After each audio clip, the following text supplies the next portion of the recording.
नमस्कार दोस्तों, बहुत बहुत स्वागत है आप लोगों का मेरे YouTube चैनल पर। आज एक हम बहुत इम्पॉर्टेंट क्वेश्चन पर बात करने जा रहे हैं, जो कि है कि क्या हमें उस ऑयल को रीयूज़ करना चाहिए जिसमें हम ऑलरेडी कुछ फ्राई कर चुके हैं, जैसे कि पूरी तल चुके हैं, पकौड़े बना चुके हैं, या हमारे बच्चों के फेवरेट्स फ्रेंच फ्राइज बना चुके हैं। हम में से कुछ लोग या तो पैसा बचाने के लिए या वो तेल बर्बाद ना हो जिसमें हमने कुछ फ्राई किया है उसे फर्दर ही यूज कर लेते हैं। बट क्या हमें इसका आइडिया है कि जिस तेल को हम रीयूज कर रहे हैं कि उसका हमारी हेल्थ पर कोई बैड इफेक्ट तो नहीं आ रहा है। हम जब भी किसी ऑयल में कुछ फ्राई करते हैं तो उसमें कुछ चेंजेस होते हैं, वो फिजिकल भी हो सकते हैं और वो चेंजेस केमिकल भी हो सकते हैं। सबसे पहले तो जो हमारा तेल है, जब भी हम उसे फ्राई के लिए कढ़ाई में डालते हैं या आप किसी पैन में डालते हैं, तो वो आता है हवा के कांटेक्ट में एज वेल एज वो हीट के कांटेक्ट में भी आएगा, जिसकी वजह से ऑयल का ऑक्सीडेशन प्रोसेस स्टार्ट हो जाता है। Now during the oxidation of the oil, जो कि हम फ्राई कर रहे हैं, हमारा ऑक्सीडेशन प्रोसेस स्टार्ट हो जाता है, तो उस टाइम हमारे पास कुछ केमिकल सब्सटेंसेस प्रोड्यूस होना स्टार्ट हो जाते हैं, जैसे कि फ्री रेडिकल्स क्रिएट हो जाते हैं। फ्री रेडिकल्स हमारे वो अनस्टेबल मॉलिक्यूल्स हैं जो कि तब बनते हैं जब हमारा ऑयल हाई टेम्परेचर पे रहता है। हमारा जो ऑयल है वो ट्रांस फैट में कन्वर्ट हो जाता है। Trans fats are the unhealthy fats, जो कि तब प्रोड्यूस होता है जब हमारा ऑयल हाई टेम्परेचर पर हीट होता है। And there is one more chemical substance that is acrylamide, जो कि तब प्रोड्यूस होता है जबकि हम जो हमारा आलू है उसमें जो स्टार्च अवेलेबल है, जब वो फ्राई वाले प्रोसेस में आता है तो एक्रिलामाइड प्रोड्यूस होता है। अब जो हम ऑयल की फ्राइंग कर रहे हैं, इट मीन्स हम उसे कॉन्टिन्यूस हीट प्रोवाइड कर रहे हैं, और जब हम कॉन्टिन्यूस हीट प्रोवाइड करते हैं कि मॉलिक्यूल्स हैं वो ब्रेक डाउन होना स्टार्ट कर देते हैं, जिसकी वजह से हमारा जो ऑयल है, आपने नोटिस भी किया होगा कि इसकी जो थिकनेस है वो इंक्रीज होना स्टार्ट कर देती है, और ऑयल में चिपचिपाहट थोड़ी और ज़्यादा बढ़ जाती है।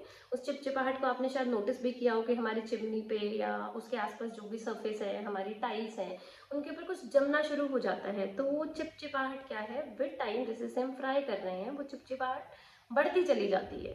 अगर मैं टेक्निकली अब इसके लिए एक वर्ड यूज़ करूँगी, जो कि होता है पॉलीमराइजेशन। बेसिकली पॉलीमराइजेशन में क्या है कि जो हमारा ब्रेक डाउन हुए हैं मॉलिक्यूल्स, वो क्या करते हैं, वो ब्रेक डाउन मॉलिक्यूल्स जो ब्रेक डाउन हुए हैं वो आपस में जुड़ना स्टार्ट कर देते हैं और एक कॉम्प्लेक्स स्ट्रक्चर फॉर्म कर लेते हैं, जिसकी वजह से ऑयल में थिकनेस बढ़ गई है और चिपचिपाहट भी बढ़ चुकी है। और सिर्फ ऐसा ही नहीं है कि जो ऑयल है उसमें उसके मॉलिक्यूल्स ब्रेक डाउन होना स्टार्ट हो रहे हैं, ऑयल साथ साथ जिस चीज़ को हम फ्राई कर रहे हैं उसके छोटे छोटे पार्टिकल्स को एब्जॉर्ब करना स्टार्ट कर देता है। अब जिसकी वजह से मेरे ऑयल में स्मेल भी आने लग जाती है और उसमें कड़वाहट भी आ जाती है। अब हमने बात की कि जब हम ऑयल को फ्राई करते हैं तो कुछ हार्मफुल केमिकल सब्सटेंसेस प्रोड्यूस होते हैं, जैसे कि trans fats, free radicals, acrylamide. तो अब हमारे लिए नुकसानदायक कैसे हैं, मतलब इनकी वजह से क्या ऐसा हो रहा होता है कि हम कह रहे हैं कि जो फ्राइड इस ऑयल में हम कुछ फ्राई कर चुके हैं उसे हमें फर्दर रीयूज नहीं करना चाहिए। Now this trans fat can be responsible to increase the level of bad cholesterol and lowers down the level of good cholesterol in our body.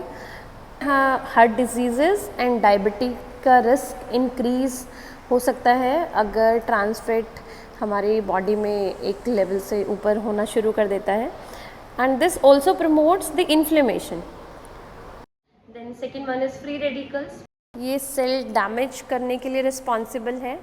It also increases the risk of cancer and it weakens our immune system.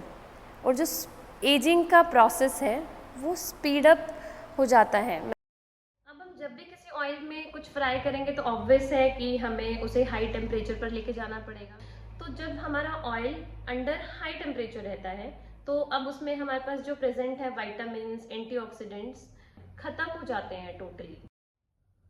Last में मैं summarise करूंगी कि जो चीज़ जो actually हमें दिख रही है वो हमेशा वैसी होती नहीं। फिजिकल चेंजेस हम नोटिस कर सकते हैं, और ऑयल को हम छान के ये बोल भी सकते हैं कि क्लीन हो गया है, उसे रीयूज़ करने का एक कारण बना देते हैं कि नहीं ऑयल तो साफ़ है, मैं रीयूज़ कर लूँ।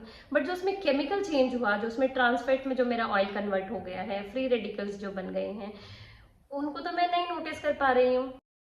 ये तो साइंटिफिकली प्रूवन है कि जब हम ऑयल जो ब्रेक डाउन स्टार्ट होता है, उसमें पॉलीमराइजेशन जो प्रोसेस हुआ है वो ट्रांसफैट में कन्वर्ट हो जाता है, या हमारे फ्री रेडिकल्स बनना स्टार्ट हो जाते हैं, जो कि मेन कारण बन सकते हैं हमारी हार्ट डिजीज के लिए, या मेरे सेल्स को डैमेज कर सकते हैं, मेरे डाइजेशन में इशू क्रिएट कर सकते हैं, या आर्थराइटिस का कारण बन सकते हैं। So there are so many reasons. Oil जो फ्राई जिसमें कुछ किया है उसे रीयूज क्यों नहीं करना चाहिए?